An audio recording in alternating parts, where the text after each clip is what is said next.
Hi గారు, welcome to our channel. ప్రస్తుతం మనతో పాటు భరద్వాజ్ గారు సీనియర్ జర్నలిస్ట్ ఉన్నారు. వారితో ఒకసారి మాట్లాడదాం. సార్ నమస్కారం. సార్ నమస్తే అండి. సార్ పాస్టర్ ప్రవీణ్ పగడాల గారి మృతి పైన చాలా మంది అనేక రకాల అనుమానాలు వ్యక్తం చేస్తూ కొన్ని నరేషన్ స్టోరీస్ ని కూడా బయటకు రిలీజ్ చేస్తున్నారు. అంటే ఈ యాంగిల్ ఉండొచ్చా, ఈ యాంగిల్ ఉండొచ్చా అన్నట్టుగా. ముఖ్యంగా ముందు వినిపించింది అయితే మతోన్మాదుల హస్తం ఖచ్చితంగా ఉంటుందని చెప్పేసి పాస్టర్లు, క్రిస్టియన్ సంఘాలన్నీ కూడా ఆరోపించాయి. ఆ తర్వాత ఇప్పుడు ఒక వర్గం నుంచి జగన్మోహన్ రెడ్డి గారు కూడా ఇన్వాల్వ్మెంట్ ఏమన్నా ఉందో, గతంలో ఆయన ఈయన అంటే పాస్టర్ గారు జగన్మోహన్ రెడ్డి గారి పైన విమర్శలు చేస్తున్న వీడియోలను కూడా వైరల్ చేస్తున్నారు. సో యాంగిల్ ఉందా అన్నట్టు మాట్లాడుతున్నారు. మళ్ళీ ఇప్పుడు ఏదో రెడ్ కార్ వచ్చింది, ఆ 12 నిమిషాలు కొద్దిగా లేట్ అయింది, ఆ 12 నిమిషాల గ్యాప్ లోనే ఇదంతా జరిగిపోయింది అన్నట్టు ఒక స్టోరీ. ఇలా రకరకాల స్పెక్యులేషన్ స్టోరీస్ అయితే వస్తున్నాయి సార్. మరి ఏం జరిగి ఉండొచ్చు ఇప్పటి వరకు ఉన్న ఇన్ఫర్మేషన్ ప్రకారం మీకేమనిపించింది? అంటే ఈ హత్యకి సంబంధించి మీడియా వ్యవహరిస్తున్నటువంటి తీరు చూసినా మనకు అర్థమవుతుంది. మీడియా వ్యవహరిస్తున్న తీరు అని ఎందుకు అంటున్నానంటే, నేను అధికార పార్టీకి కొమ్ము కాస్తున్నటువంటి మీడియా ఉంది. ఆంధ్రప్రదేశ్లో అధికారంలో ఉన్నటువంటి తెలుగుదేశం పార్టీకి అనుకూలంగా వ్యవహరిస్తున్నటువంటి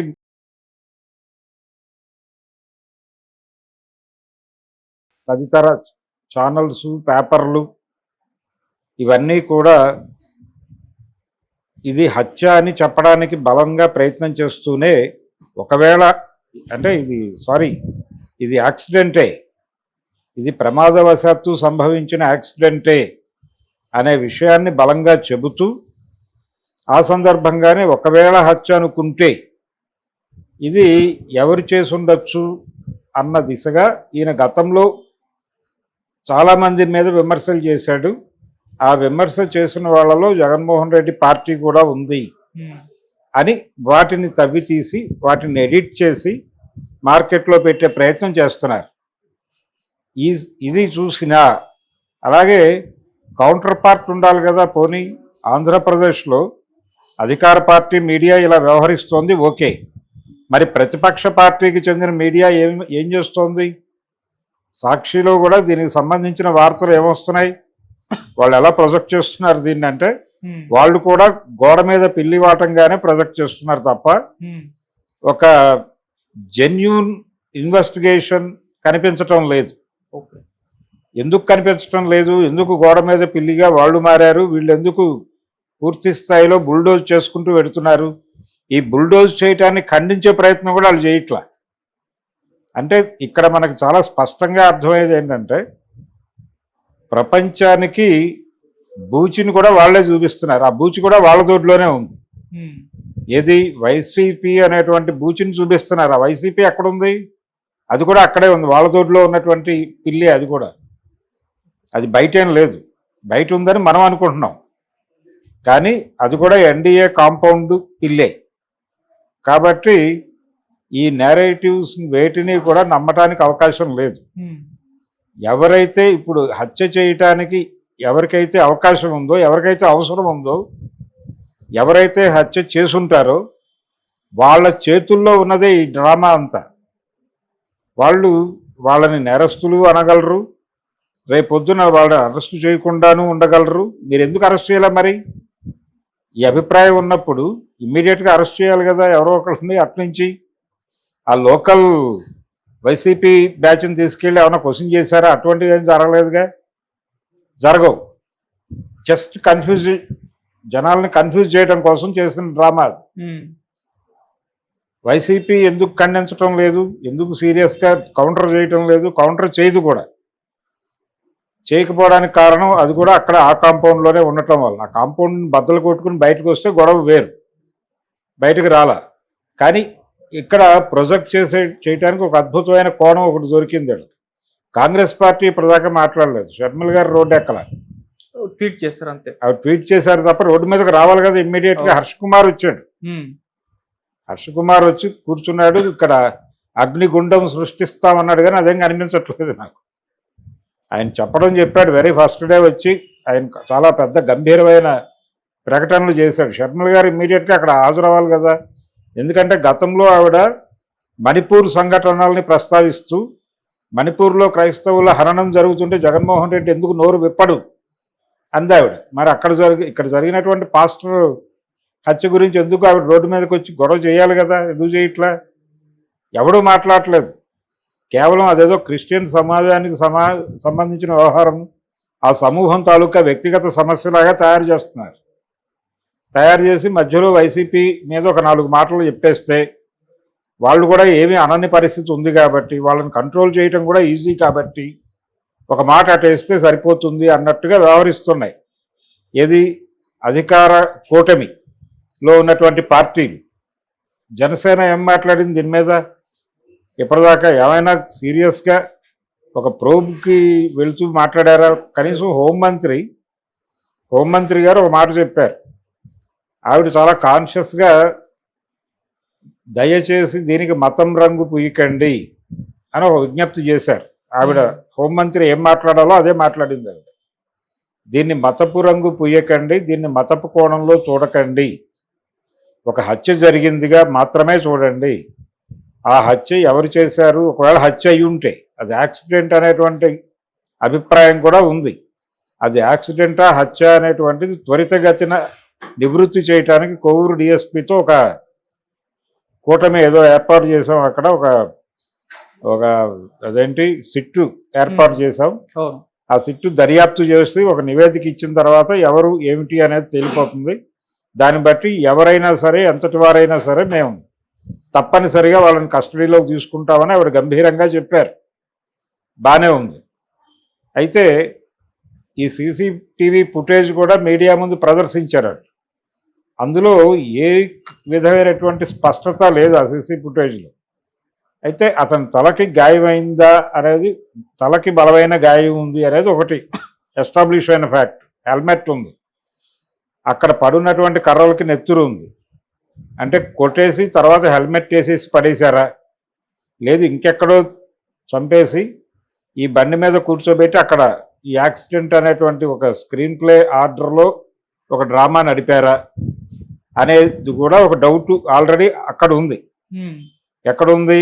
ఆయన సన్నిహితుల్లో ఉంది. దీన్ని బలంగా మాట్లాడితే ఏం జరుగుతుందో తెలియనటువంటి పరిస్థితి. రెండోది, ఇప్పుడు ఈ ప్రవీణ్ పగడాల హత్య చాలామందిని కొంచెం కన్ఫ్యూజ్ చేసి భయపెడుతోంది. అంటే భయపెట్టడం అంటే ఇన్ ది సెన్స్,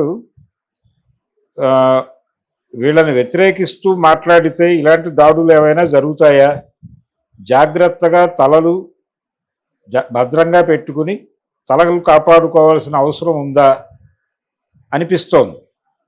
అనిపించటం అంటే ఇలాంటి మెసేజీలు వస్తున్నాయి, ఇలాంటి మెసేజీలు ఫోన్ కాల్స్ వస్తున్నాయి. జాగ్రత్త చెబుతున్నట్టుగానే ఇలాంటివి మీకు కూడా జరిగే ఛాన్సెస్ ఉన్నాయి కాబట్టి కాన్షియస్గా ఉండండి అని చెబుతూ ఒక వార్నింగ్ మిక్స్ అయినటువంటి శ్రేయోభిలాషుల వాక్యంలాగా చెప్పే ప్రయత్నం ఒకటి జరుగుతోంది. సో ఈ ప్రయత్నం జరగటము, ఈ పార్టీలేవి ప్రధాన స్రవంతిలో ఉన్నటువంటి పార్టీలేవి మాట్లాడకపోవడము, వీటికి సంబంధించిన మీడియా కూడా స్పందించకపోవడం, పట్టించుకోకపోవడం, ఇదంతా చూస్తుంటే కాన్షియస్గానే ఏదో జరిగింది అక్కడ అనేది ఒక బలమైన అభిప్రాయం ఏర్పడుతోంది నా వరకు. అది హత్య కాదు అనే విషయం చాలా క్లియర్గా ప్రపంచం ముందు ఆవిష్కృతం అయితే తప్ప ఈ అనుమానాలు పోవు.